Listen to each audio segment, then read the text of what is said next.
नमस्कार दोस्तों, स्वागत है आपका वनडे एग्जाम सेंटर में। दोस्तों, आज के वीडियो में हम लोग दीनदयाल उपाध्याय गोरखपुर विश्वविद्यालय गोरखपुर के बीए 5th सेमेस्टर इकोनॉमिक्स के दूसरे पेपर, जिसका नाम है economic growth and development second, उसको सॉल्व करेंगे और जानेंगे कि किस प्रश्न का कौन सा उत्तर सही होगा। हम लोग जिस पेपर को सॉल्व करने जा रहे हैं वो सत्र 2023-24 का पेपर है, लेटेस्ट पेपर है आपका। इसका पेपर कोड है ECO 302। चलिए बिना देर किए जानते हैं कि किस प्रश्न का कौन सा उत्तर सही होगा। आपका पहला प्रश्न है, निम्नलिखित में से कौन विकासशील देशों का घटक नहीं है? ए है जनसंख्या वृद्धि की उच्च दर, बी है पूंजी निर्माण की उच्च दर, सी है बेरोजगारी की उच्च दर और डी है गरीबी की उच्च दर। यहाँ पर आपका बी ऑप्शन सही हो जाएगा। विकासशील देशों में पूंजी निर्माण का उच्च दर नहीं पाया जाता है, पूंजी निर्माण का निम्न दर पाया जाता है, तो पहले का बी ऑप्शन आपका सही हो जाएगा। दूसरा प्रश्न है, निम्नलिखित में से कौन नेल्सन के निम्न स्तरीय संतुलन पास सिद्धांत का समीकरण नहीं है? ए है आय वितरण का समीकरण, बी है पूर्ण रोजगार का समीकरण, सी है विनियोग का समीकरण और डी है उपरोक्त सभी। दूसरे का आपका बी ऑप्शन सही हो जाएगा। पूर्ण रोजगार का समीकरण जो है नेल्सन के निम्न स्तरीय संतुलन पास का सिद्धांत का समीकरण नहीं है, तो बी ऑप्शन दूसरे का सही हो जाएगा। तीसरा प्रश्न है, असंतुलित विकास सिद्धांत से कौन संबंधित नहीं है? आपको बताना है कौन इससे संबंधित नहीं है। ए है सिंगर, बी है फ्लेमिंग, सी है नरकस और डी है स्ट्रीटेन। तीसरे का आपका डी ऑप्शन सही हो जाएगा। स्ट्रीटेन जो है असंतुलित विकास सिद्धांत से संबंधित नहीं है। चौथा प्रश्न देखते हैं, economic theory and underdeveloped regions के लेखक हैं। ए है आर नरकस, बी है JS मिल, सी है किन्स और डी है G मिर्डल। चौथे का डी ऑप्शन आपका सही हो जाएगा। इस पुस्तक के लेखक हैं गुन्नार मिर्डल, डी ऑप्शन चौथे का सही हो जाएगा। पांचवा प्रश्न है, निम्नलिखित में से कौन एक लेविस के मॉडल की मान्यता नहीं है? लेविस के मॉडल की मान्यता कौन सी नहीं है आपको बतानी है। यह द्विक्षेत्रीय अर्थव्यवस्था, सी है जीवन निर्वाह के क्षेत्र से श्रम की आपूर्ति बेलोचदार है, सी है अधिशेष पुनर्निवेशित होता है, डी है उपरोक्त में से कोई नहीं। सी ऑप्शन आपका सही हो जाएगा। अधिशेष पुनर्निवेशित होता है, लेविस के मॉडल की मान्यता नहीं है। आगे बढ़ते हैं, छठा प्रश्न देखते हैं, उत्पादन फलन की अविभाज्यता संबंधित है। किससे संबंधित है आपको बताना है। ए है आर नरकस से, बी है नेल्सन से, सी है रोस्टो से, डी है आर रोडान से। छठे का आपका डी ऑप्शन सही हो जाएगा। उत्पादन फलन की अविभाज्यता आर रोडान से संबंधित है। आगे बढ़ते हैं, सातवां प्रश्न है, सामाजिक उपरिव्यय पूंजी का आशय है। ए है भौतिक अधोसंरचना, बी है सामाजिक अधोसंरचना, सी है ए और बी दोनों, डी है उपरोक्त में से कोई नहीं। सातवें का सी ऑप्शन आपका सही हो जाएगा, ए और बी दोनों। आठवां प्रश्न है, रोस्टो के अनुसार आर्थिक समृद्धि के चरण हैं। कितने चरण हैं आपको बताना है। ए है 2 चरण, बी है 3 चरण, सी है 5 चरण और डी है 4 चरण। यहाँ पर सी ऑप्शन आपका सही हो जाएगा। रोस्टो के अनुसार आर्थिक समृद्धि के कुल 5 चरण हैं। आठवें का सी ऑप्शन सही हो जाएगा। नौवां प्रश्न है, एक अर्थव्यवस्था की समृद्धि दर मुख्य रूप से निर्भर करता है। आपको बताना है कि किस पर निर्भर करता है। ए है तकनीकी प्रगति की दर पर, बी है उत्पादन समृद्धि की दर पर, सी है राष्ट्रीय आय के बचत तथा निवेश के अनुपात पर और डी है उपरोक्त सभी पर। नौवें का डी ऑप्शन सही हो जाएगा, उपरोक्त सभी पर। 10वां प्रश्न है, सामाजिक द्वैतवाद को कौन प्रतिपादित किया है। यह है ए लेविस ने, बी है JH बोके ने, सी है G मिर्डाल ने और डी है हार्समैन ने। 10वें का आपका बी ऑप्शन सही हो जाएगा, JH बोके ने। यानी सामाजिक द्वैतवाद के जो प्रतिपादक हैं उनका नाम है JH बोके। 10वें का बी ऑप्शन आपका सही हो जाएगा। 11 नंबर प्रश्न देखते हैं, प्रदर्शन प्रभाव संबंधित है। आपको बताना है किससे संबंधित है। ए है उत्पादन फलन से, बी है उपभोग फलन से, सी है विनियोग फलन से और डी है उपरोक्त में से कोई नहीं। यहाँ पर 11 का बी ऑप्शन सही हो जाएगा। प्रदर्शन प्रभाव जो है उपभोग फलन से संबंधित है। आगे बढ़ते हैं, 12 नंबर प्रश्न है, श्रम की असीमित पूर्ति के साथ विकास की परिकल्पना संबंधित है। आपको बताना है किससे संबंधित है। ए है फायरेनिस से, बी है लेविस से, सी है नरकस से और डी है शुम्पीटर से। यह 12 का ए ऑप्शन सही हो जाएगा। फायरेनिस से संबंधित है श्रम की असीमित पूर्ति के साथ विकास की परिकल्पना। आगे बढ़ते हैं, 13 नंबर प्रश्न देखते हैं, संतुलित विकास सिद्धांत संबंधित है। आपको बताना है किससे संबंधित है। यह आर नरकस से, बी है हार्समैन से, सी है हिक्स से और डी है उपरोक्त सभी से। ए ऑप्शन सही हो जाएगा। संतुलित विकास सिद्धांत आर नरकस के द्वारा दिया गया है, तो ए ऑप्शन 13 का सही हो जाएगा। 14 नंबर प्रश्न है, वित्तीय द्वैतवाद की अवधारणा दी गई। आपको बताना है किसके द्वारा दी गई। ए है जी.एच. बोके के द्वारा, बी है जे.के. मेहता के द्वारा, सी है डब्ल्यू लियोटिफ के द्वारा, डी है एच. मिंट के द्वारा। यहाँ पर 14 का आपका डी ऑप्शन सही हो जाएगा। वित्तीय द्वैतवाद की अवधारणा एच. मिंट के द्वारा दी गई थी। आगे बढ़ते हैं। 15 नंबर प्रश्न है, स्थिर बचत आय अनुपात की मान्यता संबंधित है। आपको बताना है किससे संबंधित है। ए है केल्डार मॉडल से, बी है लियोटिफ मॉडल से, सी है हेराल्ड-डोमर मॉडल से और डी है उपरोक्त में से कोई नहीं। यहाँ पर 15 का सी ऑप्शन सही हो जाएगा, हेराल्ड-डोमर मॉडल से। आगे बढ़ते हैं। 16 नंबर प्रश्न है, पूंजी उत्पाद अनुपात का उच्चतम स्तर पाया जाता है। ए है विकसित अर्थव्यवस्था में, बी है विकासशील अर्थव्यवस्था में, सी है ए एवं बी दोनों में, डी है उपरोक्त में से कोई नहीं। यहाँ 16 का आपका ए ऑप्शन सही हो जाएगा, विकसित अर्थव्यवस्था में। 17 नंबर प्रश्न है, सभी क्षेत्रों में एक साथ निवेश की जरूरत होती है। ए संतुलित विकास की रणनीति में, बी है असंतुलित विकास की रणनीति में, सी है ए और बी दोनों में, डी है उपरोक्त में से कोई नहीं। ए ऑप्शन आपका सही हो जाएगा, संतुलित विकास की रणनीति में। आगे बढ़ते हैं। 18 नंबर प्रश्न है, आयातित सामाजिक प्रणाली संबंधित है। आपको बताना है किससे संबंधित है। ए है पूंजीवाद से, बी है समाजवाद से, सी है साम्यवाद से और डी है उपरोक्त सभी से। यहाँ पर ए ऑप्शन सही हो जाएगा, आयातित सामाजिक प्रणाली जो है पूंजीवाद से संबंधित है। 19 नंबर प्रश्न है, निम्नलिखित में से कौन सामाजिक द्वैतवाद की विशेषताएं नहीं है। आपको बताना है कौन सी विशेषता सामाजिक द्वैतवाद की नहीं है। ए है संगठित श्रम, बी है सीमित आवश्यकताएं, सी है लाभ के उद्देश्य में कमी, लाभ उद्देश्य की कमी और डी है उपरोक्त में से कोई नहीं। सी ऑप्शन आपका सही हो जाएगा 19 का, लाभ उद्देश्य की कमी सामाजिक द्वैतवाद की विशेषता नहीं है। आगे बढ़ते हैं। 20 नंबर प्रश्न है, ब्याज दर अंतर विद्यमान है। यह सामाजिक द्वैतवाद में, बी है वित्तीय द्वैतवाद में, सी है तकनीकी द्वैतवाद में और डी है संगठनात्मक द्वैतवाद में। यहाँ 20वें का आपका बी ऑप्शन सही हो जाएगा, वित्तीय द्वैतवाद में। 21 नंबर प्रश्न है, तकनीकी द्वैतवाद के प्रतिपादक हैं। ए है बोके, बी है मिंट, सी है हिगिंस और डी है लेविस। 21 का सी ऑप्शन आपका सही हो जाएगा, हिगिंस के द्वारा तकनीकी द्वैतवाद का प्रतिपादन किया गया था। आगे बढ़ते हैं। 22 नंबर प्रश्न है, बोके के अनुसार द्वैतवाद समानार्थी है। किसके समानार्थी है। ए है पूर्वी देशों के, बी है पश्चिमी देशों के, सी है दक्षिणी देशों के और डी है उत्तरी देशों के। 22 का ए ऑप्शन आपका सही हो जाएगा, बोके के अनुसार द्वैतवाद पूर्वी देशों के समानार्थी है। 23 नंबर प्रश्न है, साधन उपलब्धता में अंतर संबंधित है। आपको बताना है किससे संबंधित है। ए है सामाजिक द्वैतवाद से, बी है वित्तीय द्वैतवाद से, सी है तकनीकी द्वैतवाद से और डी है संगठनात्मक द्वैतवाद से। 23 का सी ऑप्शन सही हो जाएगा, तकनीकी द्वैतवाद से।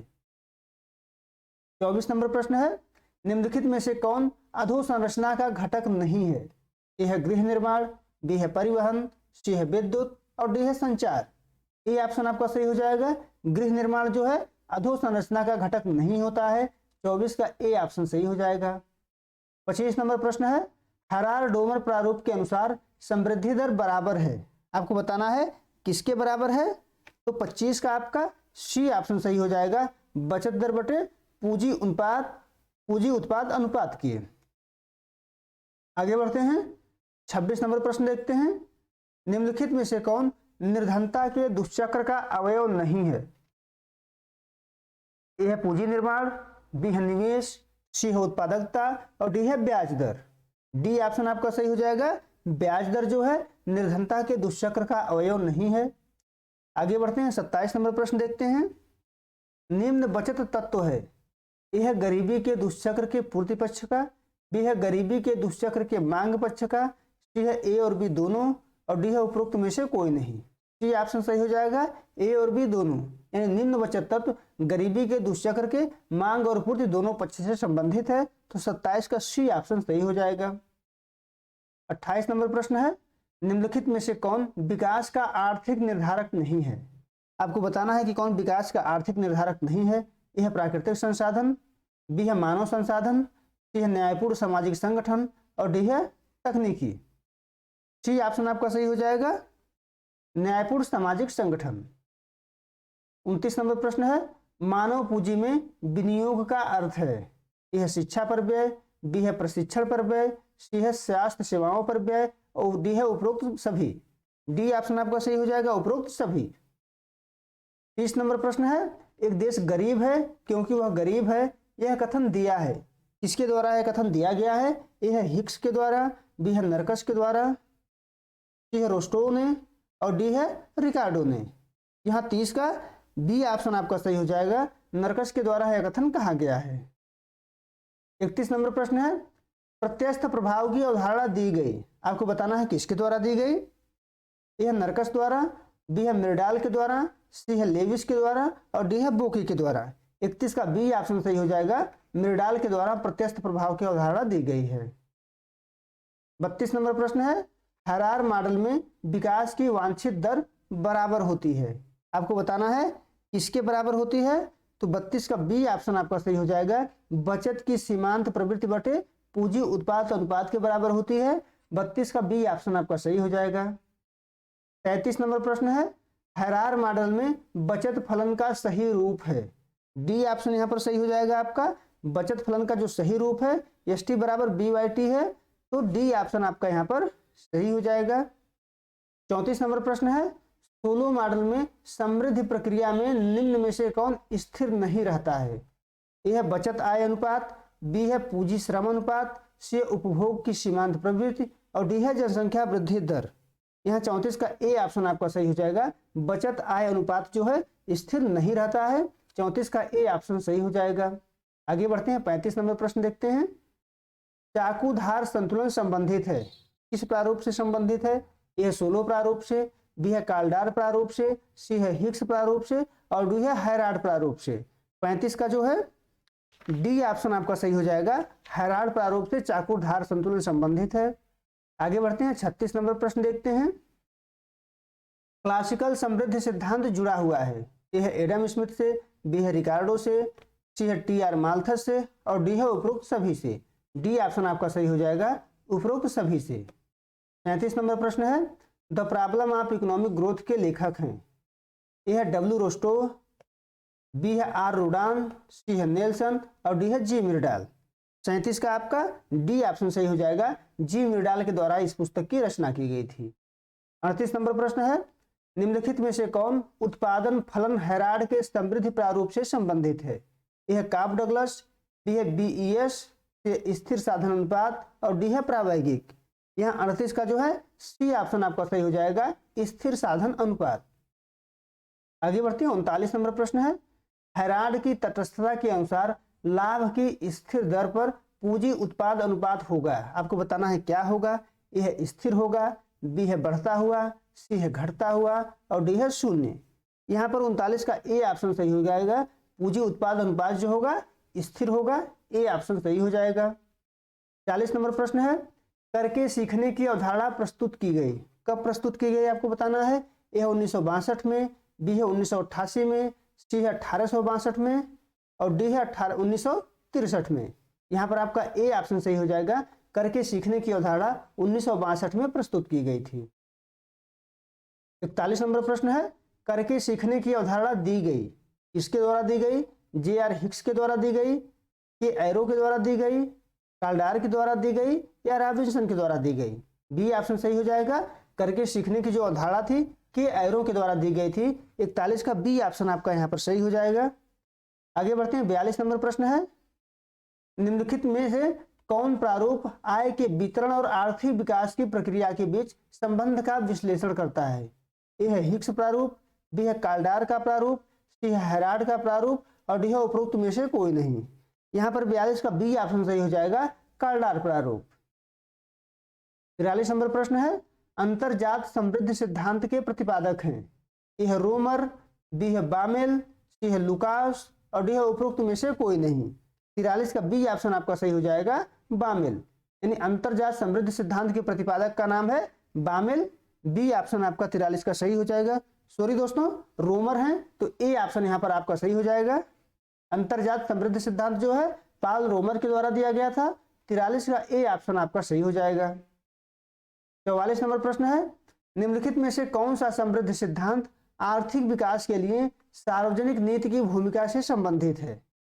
ए है क्लासिकल समृद्धि सिद्धांत, बी है अंतरजात समृद्धि सिद्धांत, सी है बहिर्जात समृद्धि सिद्धांत और डी है उपरोक्त सभी। 44 का डी ऑप्शन आपका सही हो जाएगा, उपरोक्त सभी। आगे बढ़ते हैं। 45 नंबर प्रश्न है, बेहतर तकनीक जिसके परिणाम स्वरूप नए उपकरणों में निवेश किए बिना उत्पादन में वृद्धि होती है कहलाती है। आपको बताना है क्या कहलाती है। ए है असंबद्ध तकनीकी प्रगति, बी है सन्निहित तकनीकी प्रगति, सी है ए और बी दोनों, डी है उपरोक्त में से कोई नहीं। यहाँ 45 का ए ऑप्शन आपका सही हो जाएगा, असंबद्ध तकनीकी प्रगति। आगे बढ़ते हैं। 46 नंबर प्रश्न है, निम्नलिखित में से कौन बौद्धिक पूंजी नहीं है? ए है मानवीय पूंजी, बी है संबंध परक पूंजी, सी है संरचनात्मक पूंजी और डी है भौतिक पूंजी। डी ऑप्शन आपका सही हो जाएगा, भौतिक पूंजी। आगे बढ़ते हैं। 47 नंबर प्रश्न है, हाई रेनिस मॉडल में कृषि विकास के किस चरण में श्रम का अधिशेष समाप्त हो जाता है? ए है प्रथम चरण में, बी है द्वितीय चरण में, सी है तृतीय चरण में और डी है उपरोक्त में से कोई नहीं। सी ऑप्शन आपका सही हो जाएगा, तृतीय चरण में। 48 नंबर प्रश्न है, ये थ्योरी ऑफ इकोनॉमिक डेवलपमेंट संबंधित है। ए है लेविस से, बी है फायरेनिस से, सी है जार्गेंस से और डी है उपरोक्त में से कोई नहीं। 48 का बी ऑप्शन आपका सही हो जाएगा, फायरेनिस से। 49 नंबर प्रश्न है, निम्नलिखित में से किस दोहरी अर्थव्यवस्था के प्रारूप में काब डगलस उत्पादन फलन का प्रयोग हुआ है? यह लेविस प्रारूप में, बी है फायरेनिस प्रारूप में, सी है जार्गेंसन प्रारूप में और डी है उपरोक्त में से कोई नहीं। 49 का आपका सी ऑप्शन सही हो जाएगा, जार्गेंसन प्रारूप में काब डगलस उत्पादन फलन का प्रयोग हुआ है। आगे बढ़ते हैं। 50 नंबर प्रश्न देखते हैं। राउल प्रीविस का नाम संबंधित है। यह उत्पादन सिद्धांत से, बी है उपभोक्ता सिद्धांत से, सी है निर्भरता सिद्धांत से और डी है कल्याण सिद्धांत से। 50 का सी ऑप्शन आपका सही हो जाएगा, राउल प्रीविस का जो नाम है निर्भरता सिद्धांत से संबंधित है। उम्मीद है दोस्तों आपको ये वीडियो पसंद आया होगा। आप हमारे चैनल को सब्सक्राइब करिए, वीडियो को लाइक करिए, शेयर करिए। बहुत बहुत धन्यवाद।